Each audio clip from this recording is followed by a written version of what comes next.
Buenos días, soy el estudiante Juan Diego Román Mera y hoy voy a hablar sobre los temas de primero y segundo parcial en Fundamentos de la Neurociencia Educativa. Índice. A lo largo de este semestre revisamos 4 unidades. La primera unidad que son Fundamentos de la Neurociencia Educativa, la unidad 2 que es el sistema nervioso, estructura y funciones, la unidad 3 que son las funciones cerebrales y la unidad 4 que son los trastornos neuropsicológicos del aprendizaje.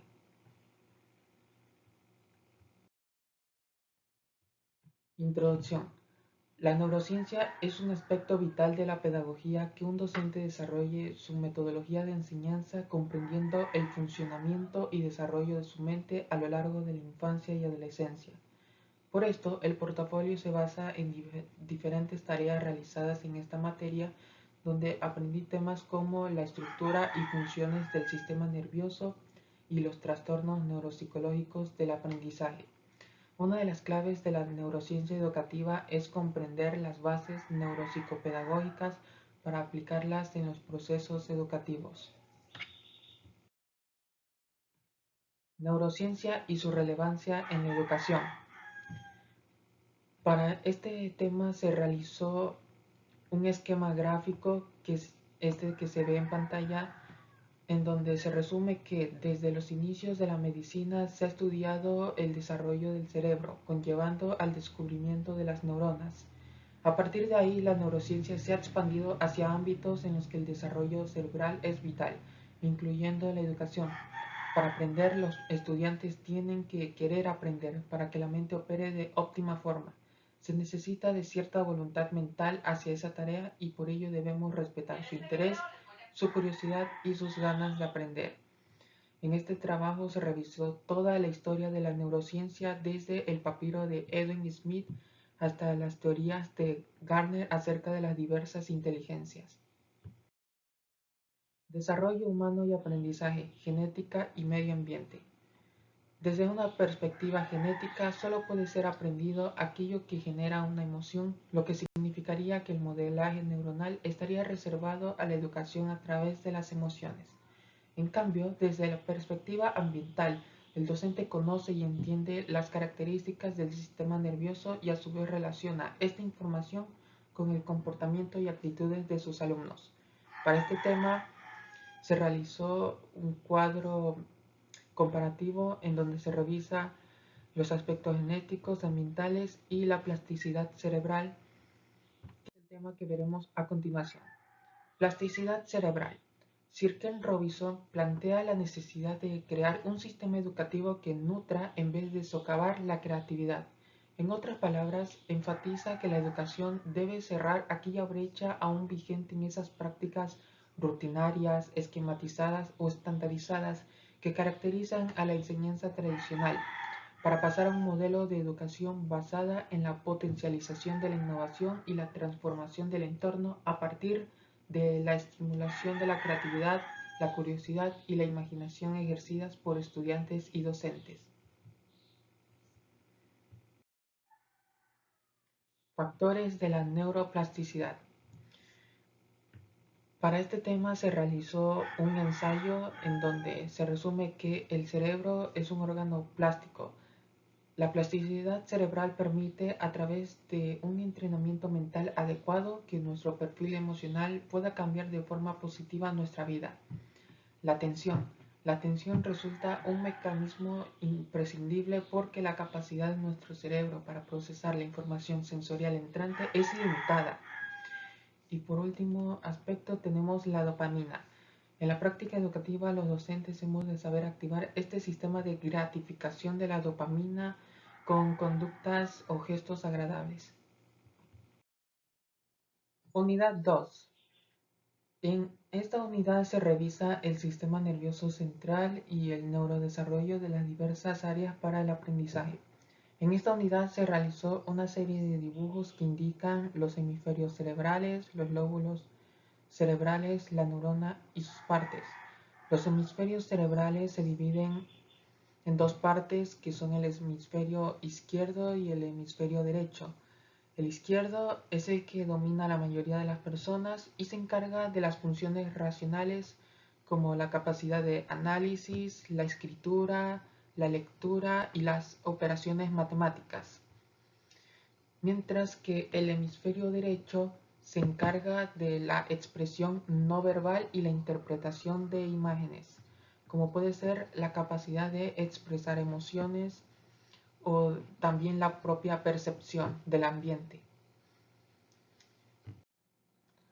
Los lóbulos cerebrales se dividen en cuatro partes que serían el lóbulo frontal, parietal, occipital y temporal.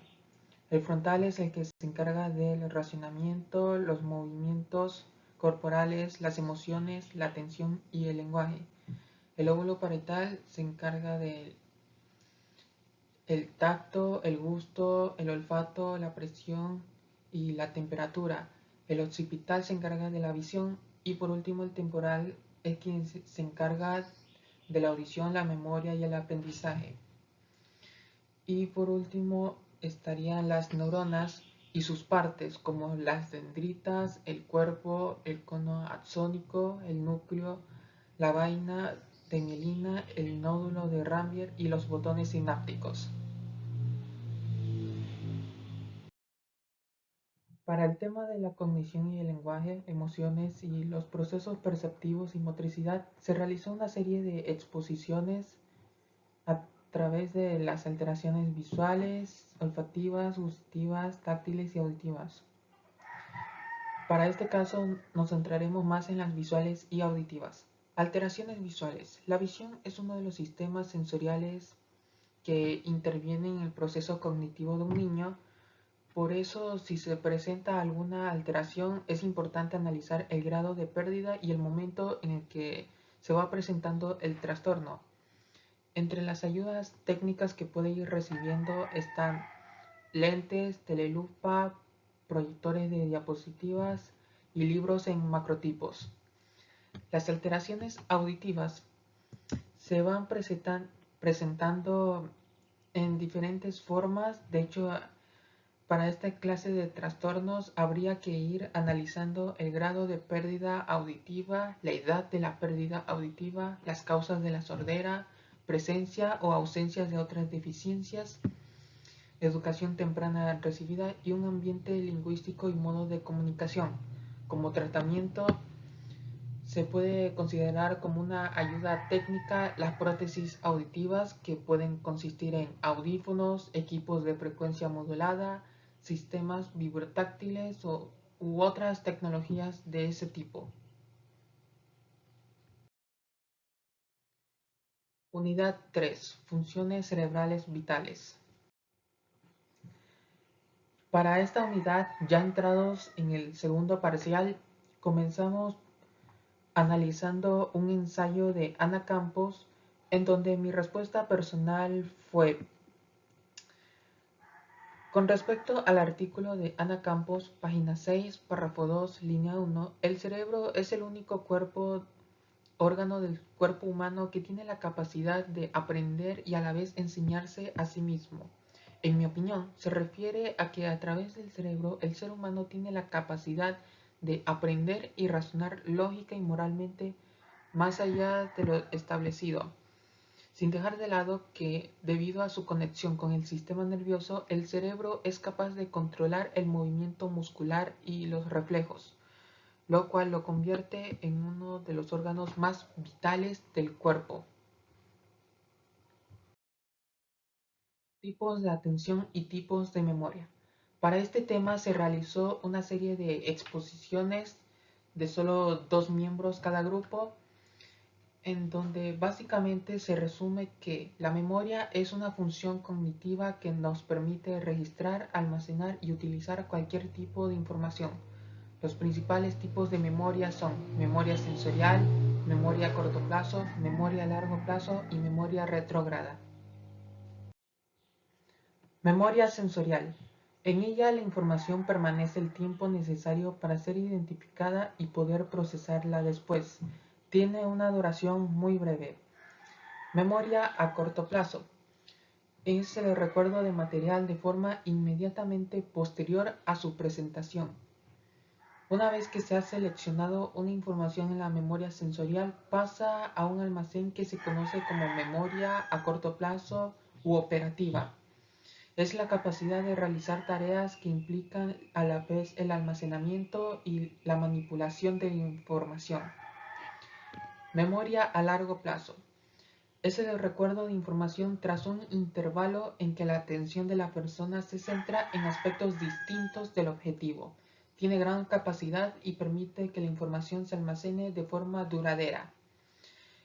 Y por último, memoria retrógrada.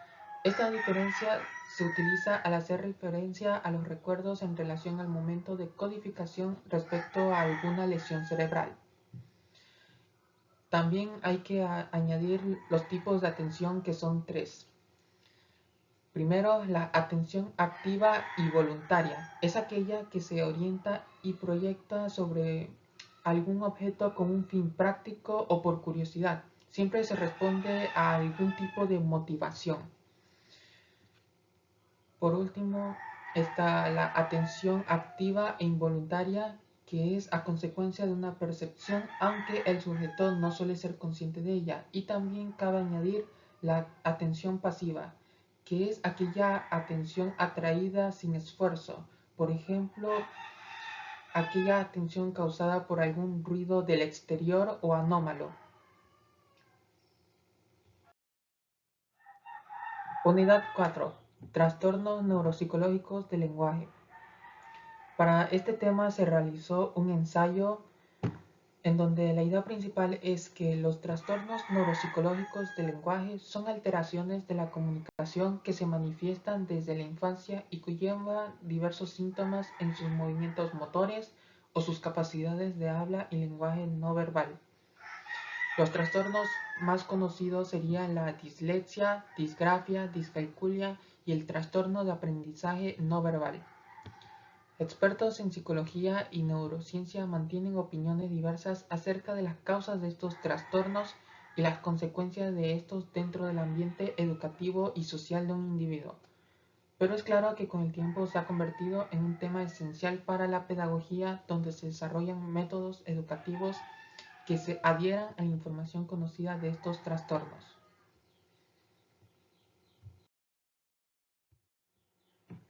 Cuadro comparativo.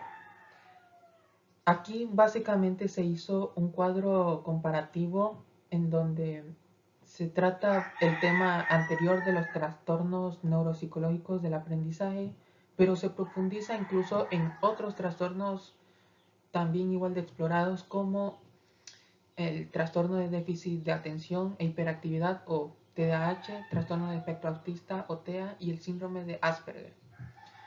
Como conclusión personal, dentro de este cuadro comparativo yo escribí: los problemas de aprendizaje son trastornos neurológicos que afectan la capacidad de memorizar y comprender cualquier tema, sobre todo de índole académica.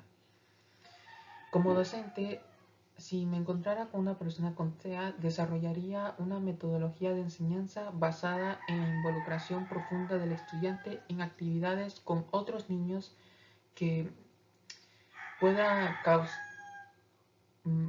causar una mayor socialización en el estudiante.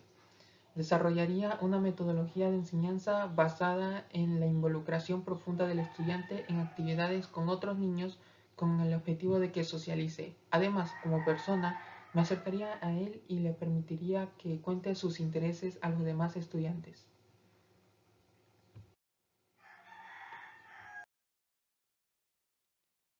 Estudio de caso. En este trabajo grupal se analizó el caso de un niño con síndrome de Asperger con su respectivo procedimiento, que son antecedentes, situación actual y plan de intervención. En los antecedentes se revisa la edad del paciente,